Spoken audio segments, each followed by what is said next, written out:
किसी की नजर मुझ पर पड़े ना पड़े, प्रभु की नजर का हुआ है असर। ओम शांति। 10 अप्रैल 2026। बाबा के महावाक्य।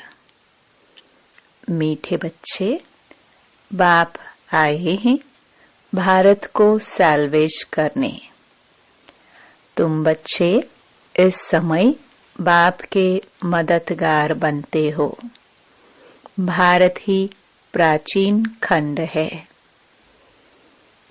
प्रश्न: ऊंची मंजिल में रुकावट डालने वाली छोटी छोटी बातें कौन सी है? उत्तर: अगर जरा भी कोई शौक है, अनासक्त वृत्ति नहीं है, अच्छा पहनने खाने में बुद्धि भटकती रहती है, तो यह बातें ऊंची मंजिल पर पहुंचने में अटक रुकावट डालती है। इसलिए बाबा कहते, बच्चे वनवाह में रहो, तुम्हें तो सब कुछ भूलना है, ये शरीर भी याद न रहे। ओम शांति। बच्चों को यह समझाया है कि यह भारत ही अविनाशी खंड है और इसका असुल नाम है ही भारत खंड। हिंदुस्तान नाम तो बाद में पड़ा है। भारत को कहा जाता है स्पिरिचुअल खंड। यह प्राचीन खंड है। नई दुनिया में जब भारत खंड था तो और कोई खंड थे नहीं। मुख्य है ही इस्लामी, बौद्धी और क्रिश्चियन। अभी तो बहुत खंड हो गए हैं। भारत अविनाशी खंड है। उसको ही स्वर्ग, हेवन कहते हैं। नई दुनिया में नया खंड एक भारत ही है। नई दुनिया रचने वाला है परमपिता परमात्मा, स्वर्ग का रचयिता, हेवनली गॉड फादर। भारतवासी जानते हैं कि यह भारत अविनाशी खंड है। भारत स्वर्ग था। जब कोई मरता है तो कहते हैं स्वर्ग पधारा। समझते हैं स्वर्ग कहाँ ऊपर में है। दिलवाड़ा मंदिर में भी वैकुंठ के चित्र छत में दिखाए हैं। यह किसकी बुद्धि में नहीं आता कि भारत ही हेवन था, अब नहीं है। अभी तो हेल है। तो यह भी अज्ञान ठहरा। ज्ञान और अज्ञान दो चीजें होती हैं। ज्ञान को कहा जाता है दिन, अज्ञान को रात। घोर सोजरा और घोर अंधियारा कहा जाता है। सोजरा माना राइज, अंधियारा माना फॉल। मनुष्य सूर्य का फॉल देखने के लिए सनसेट पर जाते हैं। अब वह तो है हद की बात। इसके लिए कहा जाता है ब्रह्मा का दिन, ब्रह्मा की रात। अब ब्रह्मा तो है प्रजापिता, तो जरूर प्रजा का पिता हुआ। ज्ञान अंजन सतगुरु दिया, अज्ञान अंधेर विनाश। यह बातें दुनिया में कोई भी नहीं समझते हैं। यह है नई दुनिया के लिए नई नॉलेज। हेवन के लिए हेवनली गॉड फादर की नॉलेज चाहिए। गाते भी हैं फादर इज नॉलेजफुल, तो टीचर हो गया। फादर को कहा ही जाता है पतित पावन, और कोई को पतित पावन कह नहीं सकते। श्री कृष्ण को भी नहीं कह सकते। फादर तो सबका एक ही है। श्री कृष्ण तो सबका फादर है नहीं, वह तो जब बड़ा हो, शादी करे, तब 1-2 बच्चे का बाप बनेगा। राधे कृष्ण को प्रिंस प्रिंसेस कहा जाता है। कभी स्वयंवर भी हुआ होगा। शादी के बाद ही माँ बाप बन सकते हैं। उनको कभी कोई वर्ल्ड गॉड फादर कह नहीं सकते। वर्ल्ड गॉड फादर सिर्फ एक ही निराकार बाप को कहा जाता है। ग्रेट ग्रेट ग्रैंडफादर शिव बाबा को नहीं कह सकते। ग्रेट ग्रेट ग्रैंडफादर है प्रजापिता ब्रह्मा। उनसे बिरादरी निकलती है। वह इनकॉर्पोरियल गॉड फादर निराकार आत्माओं का बाप है। निराकारी आत्माएं जब यहाँ शरीर में हैं, तब भक्ति मार्ग में पुकारती हैं। यह सब तुम नई बातें सुनते हो। यथार्थ रीति कोई भी शास्त्र में नहीं है। बाप कहते हैं, मैं सम्मुख बैठ तुम बच्चों को समझाता हूँ। फिर यह ज्ञान सारा गुम हो जाता है। फिर जब बाप आए तब आकर यथार्थ ज्ञान सुनाए। बच्चों को ही सम्मुख समझाकर वर्षा देते हैं। फिर बाद में शास्त्र बनते हैं। यथार्थ तो बन न सके, क्योंकि सच की दुनिया ही खत्म हो, झूठ खंड हो जाता है। तो झूठी चीज ही होगी, क्योंकि उतरती कला ही होती है। सच से तो चढ़ती कला होती है। भक्ति है रात, अंधियारे में ठोकरें खानी पड़ती हैं। माथा टेकते रहते हैं। ऐसा घोर अंधियारा है। मनुष्यों को तो कुछ भी पता नहीं रहता है। दर दर धक्के खाते रहते हैं। इस सूर्य का भी राइज और फॉल होता है, जो बच्चे जाकर देखते हैं। अब तो तुम बच्चों को ज्ञान सूर्य का उदय होना देखना है। राइज ऑफ भारत और डाउनफॉल ऑफ भारत। भारत ऐसे डूबता है जैसे सूर्य डूबता है। सत्य नारायण की कथा में यह दिखाते हैं कि भारत का बेड़ा नीचे चला जाता है। फिर बाप आकर उनको साल्वेज करते हैं। तुम इस भारत को फिर से साल्वेज करते हो। यह तुम बच्चे ही जानते हो। तुम निमंत्रण भी देते हो। नव निर्माण प्रदर्शनी भी नाम ठीक है। नई दुनिया कैसे स्थापन होती है, उसकी प्रदर्शनी चित्रों द्वारा समझानी दी जाती है। तो वही नाम चला आए तो अच्छा है। नई दुनिया कैसे स्थापन होती है, वह राइज कैसे होती है, यह तुम दिखाते हो। जरूर पुरानी दुनिया फॉल होती है, तब दिखाते हैं कि राइज कैसे होता है। यह भी एक स्टोरी है। राज्य लेना और गवाना। 5000 वर्ष पहले क्या था? कहेंगे सूर्यवंशियों का राज्य था। फिर चंद्रवंशी राज्य स्थापन हुआ।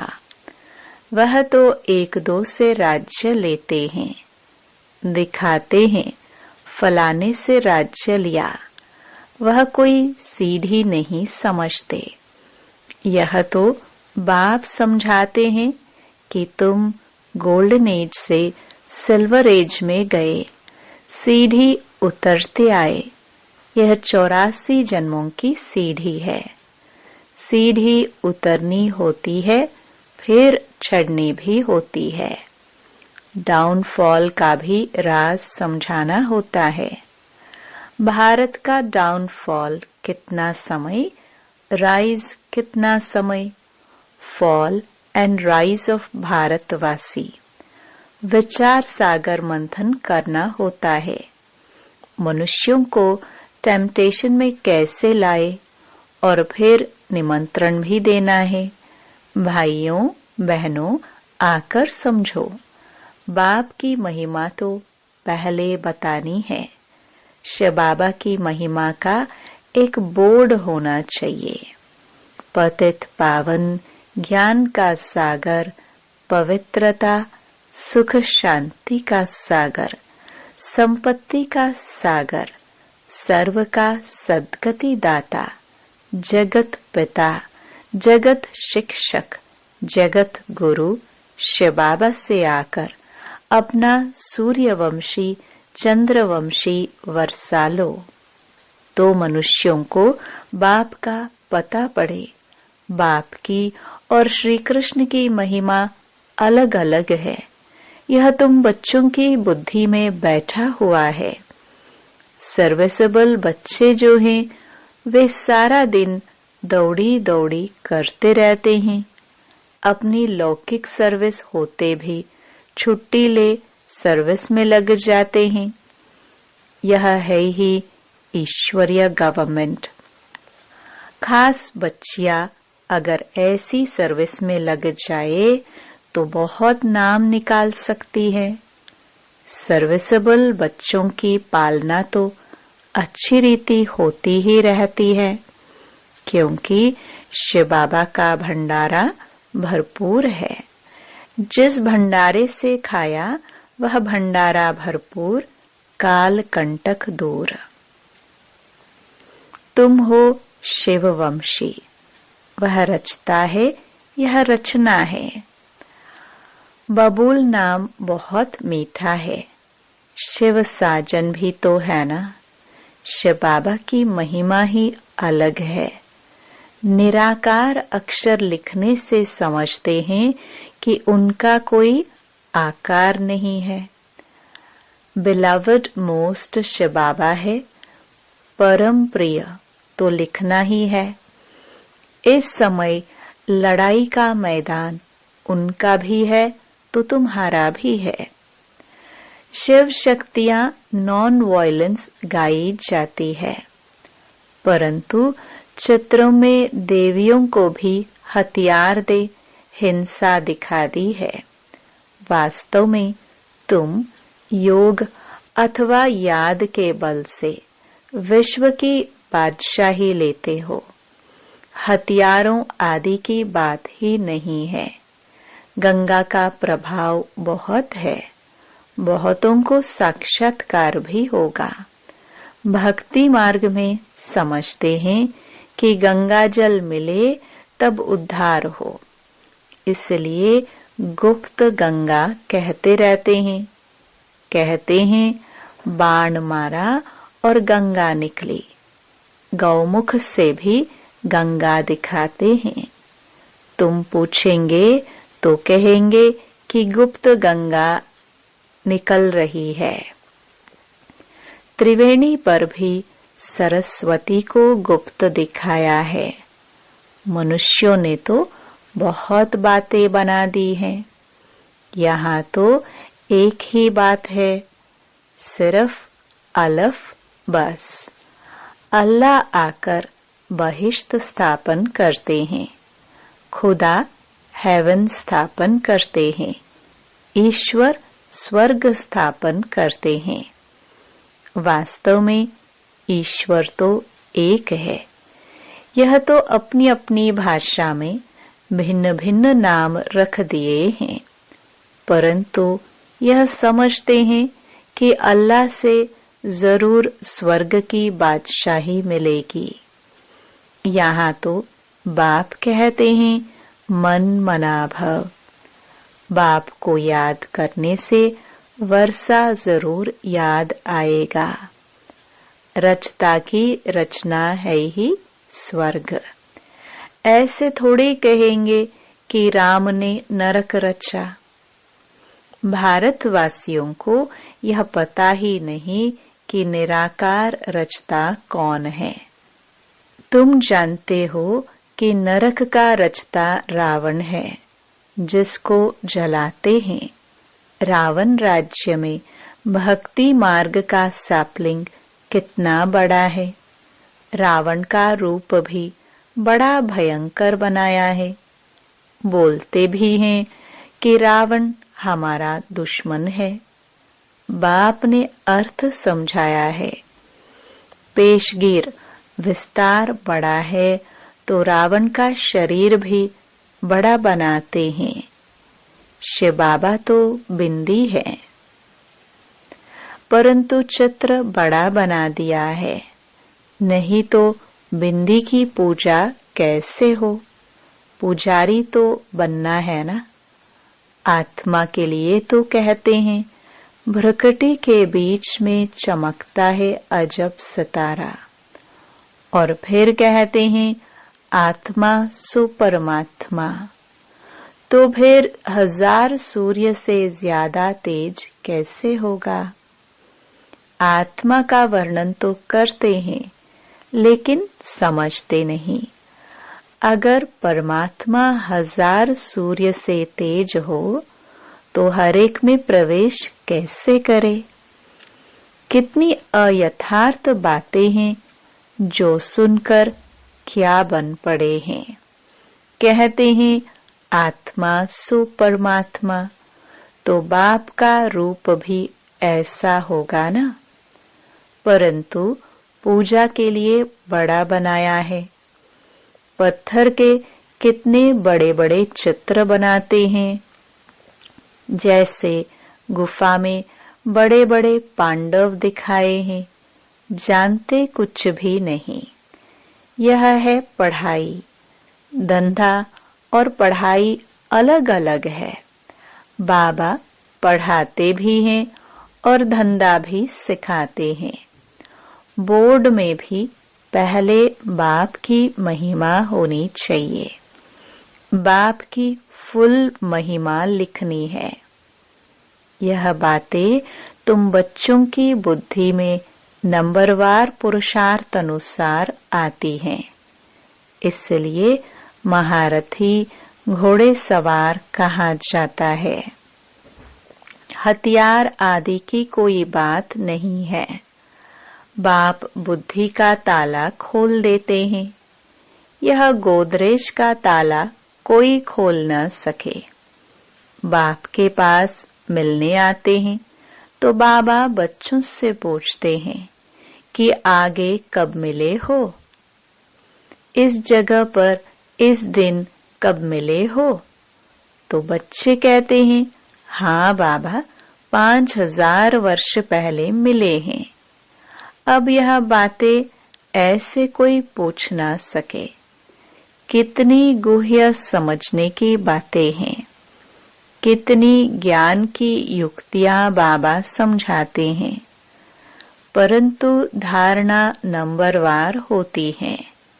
शिव बाबा की महिमा अलग है। ब्रह्मा विष्णु शंकर की महिमा अलग है। हर एक का पाठ अलग अलग है। एक न मिले दूसरे से। यह अनादि ड्रामा है। वही फिर रिपीट होगा। अभी तुम्हारी बुद्धि में बैठा हुआ है कि हम कैसे मूल वतन में जाते हैं, फिर आते हैं पाठ बजाने के लिए। जाते हैं वाया सूक्ष्म वतन। आने समय सूक्ष्म वतन नहीं है। सूक्ष्म वतन का साक्षात्कार कभी किसी को होता ही नहीं। सूक्ष्म वतन का साक्षात्कार करने के लिए कोई तपस्या नहीं करते हैं, क्योंकि उनको कोई जानते ही नहीं है। सूक्ष्म वतन का कोई भगत थोड़े होगा। सूक्ष्म वतन अभी रचते हैं, वाया सूक्ष्म वतन जाए, फिर नई दुनिया में आएंगे। इस समय तुम वहां आते जाते रहते हो। तुम्हारी सगाई हुई है। यह पियर घर है। विष्णु को पिता नहीं कहेंगे, वह है ससुर घर। जब कन्या ससुर घर जाती है तो पुराने कपड़े सब छोड़ जाती है। तुम पुरानी दुनिया को ही छोड़ देते हो। तुम्हारे और उनके वनवाह में कितना फर्क है। तुमको भी बहुत अनासक्त रहना चाहिए। देह अभिमान तोड़ना है। ऊंची साड़ी पहनेंगे तो झट देह अभिमान आ जाएगा। मैं आत्मा हूँ यह भूल जाएगा। इस समय तुम हो ही वनवाह में। वनवाह और वानप्रस्थ एक ही बात है।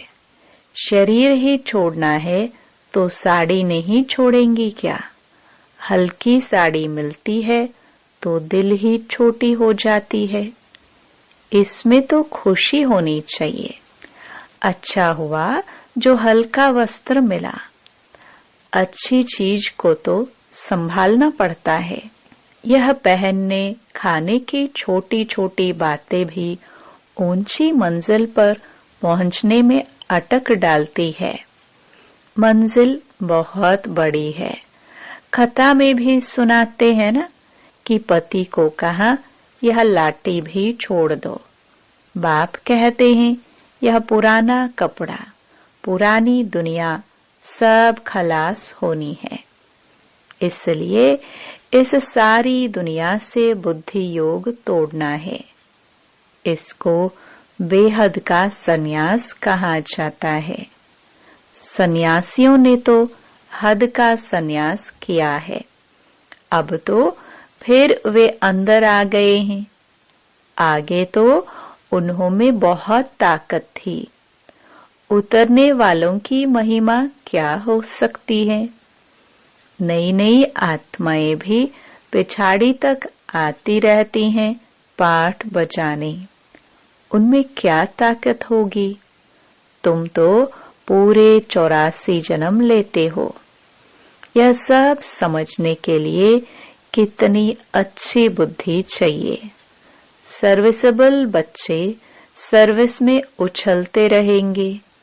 ज्ञान सागर के बच्चे ऐसे भाषण करे जैसे बाबा उछलता है। इसमें फंक नहीं होना है। अच्छा, मीठे मीठे सिखिलदे बच्चों प्रति माता पिता बाप दादा का याद प्यार और गुड मॉर्निंग। रूहानी बाप की रूहानी बच्चों को नमस्ते। धारणा के लिए मुख्य सार। पहला, बुद्धि से बेहद का संन्यास करना है। वापस घर जाने का समय है, इसलिए पुरानी दुनिया और पुराने शरीर से अनासक्त रहना है। दूसरा, ड्रामा की हर सीन को देखते हुए सदा हर्षित रहना है। वरदान, बाप दादा को अपना साथी समझकर डबल फोर्स से कार्य करने वाले सहज योगी भव। कोई भी कार्य करते बाप दादा को अपना साथी बना लो तो डबल फोर्स से कार्य होगा और स्मृति भी बहुत सहज रहेगी, क्योंकि जो सदा साथ रहते हैं उसकी याद स्वतः बनी रहती है।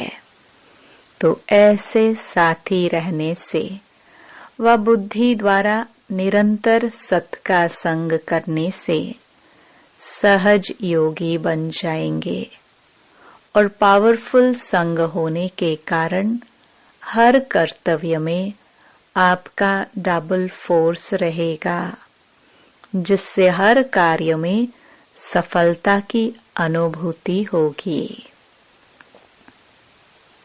स्लोगन, महारथी वह है जो कभी माया के प्रभाव में परवश न हो। ये अव्यक्त इशारे महान बनने के लिए मधुरता और नम्रता का गुण धारण करो। मधुरता ही ब्राह्मण जीवन की महानता है। जहाँ मधुरता है वहाँ पवित्रता है। बिना पवित्रता के मधुरता आ नहीं सकती। जितना बुद्धि में नशा हो उतना ही कर्म में नम्रता और बोल में मधुरता हो। ऐसे नशे में रहने से कभी नुकसान नहीं होगा। सिद्धि को पाने वाले स्वयं को नम्रचित निर्माण हर बात में अपने आप को गुणग्राहक और मधुरता संपन्न बनाएंगे। ओम शांति।